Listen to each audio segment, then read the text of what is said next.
Thank you very much. Let us continue. Now, the next part that we are going to deal with will be on the characteristics of an oligopoly. How do we see that these companies are operating under an oligopoly? The first one, it's the one that we already said in the definition, that these businesses are very large, but they are few in the market. We have made an example about your banking sector, your cell phone service providers. And then the second characteristic is that the product must be either differentiated or it can be identical. For example, if those who are selling oil, there are very few who are selling oil, but therefore oil is a homogeneous product. Or it can be differentiated. They might be selling the same thing, but just differences there and there in style and in service. We'll come to how they can differentiate their product. The third characteristic is that they are also interdependent on decision making, which means the decisions of one firm will affect other firms. You cannot make your own decisions as one firm and then you think you are independent. You are interdependent on other firms. If they increase their prices, you are tempted also to move. If they decrease their prices, you are tempted. If they introduce an advert, you are tempted to move. Think about your advertising of Kimang, Asupol and clientele. Immediately when there's one deal, the other one jumps in. So you are interdependent in decision making.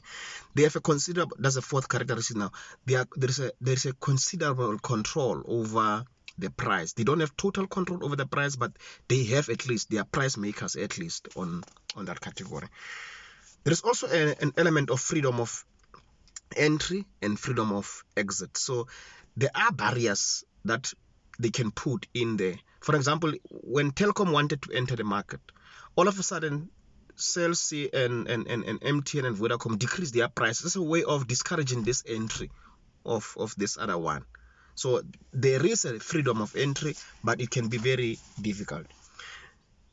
The sixth characteristic will be that collusion is possible. Now, it's possible that these few businesses, because there are very few in the market, information can circulate within themselves. So they are able to fix prices in order to limit competition amongst themselves. That's the other one. So it can be done tacitly, or that is, it can be done secretly, illegally. Like you see now, when there was this corona thing, all of a sudden people in the middle there, they are increasing prices somewhere there as if these are normal prices. That's a tacit collusion behind scenes there. And then you also have the overt collusions, that is formal collusions, like your oil prices. The OPEC company, the companies that are owned under that OPEC, they're operating under that overt collusion, which means it has become official that they are colluding. Now, lastly, is that they are using non-price competition methods. They don't rely on pricing as a way of attracting consumers. They are using what you call non-price competition methods. Now, we normally call it BAPSI, BAPSI. The first one, they use branding, brand loyalty. They make sure that you stick to their brand. You become so stupid with their brand that you don't want to drive any car except this one. They've played on you already. The second one is they do aggressive advertising. They spend a lot of money on advertising to ensure that their client is always informed about their product. That is why even advertising of alcohol can still happen during the lockdown, even when alcohol is not being sold. That's aggressive advertising. That's how the oligopolies operate. The third one is packaging. They can package it so beautiful, the product so beautiful, that even if the content is the same as the content of another person next door, but you like the content, the packaging of this other one. Think about people who, you can buy the same thing from these other shops, but because the plastic is so black, you prefer that yellow plastic or that beautiful other plastic. The other one is service.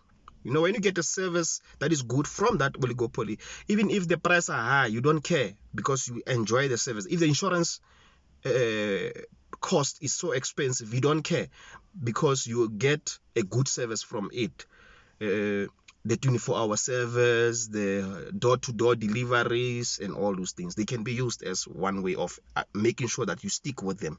The last one is that they provide information. That is the last I now.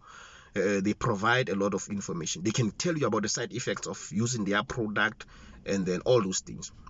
So that's why we say it's a BAPSI, BAPSI: branding, advertising, packaging, service, and information. So those are the characteristics of oligopolist.